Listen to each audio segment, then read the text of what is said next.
Viral নয়, সত্যের খোঁজে। আজকাল শব্দগুলোও যেন সাজানো মুখোশ পড়ে। হাসি, কান্না, ভালোবাসা সবই যেন রিলের মাপে মাপা।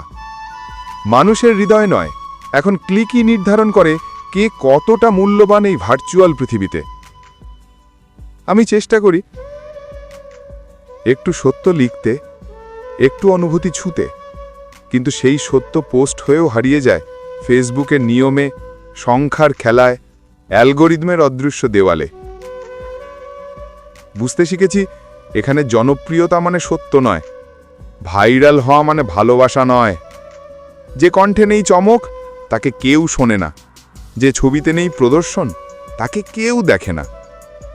তবু আমি লিখব, কারণ আমি জানি প্রতি একটি অব্যক্ত পোস্টের ভেতরেও একটা সত্য লুকিয়ে থাকে, যা হয়তো আজ না কাল কোনো এক নিঃশব্দ হৃদয়ে আলো জ্বালাবে।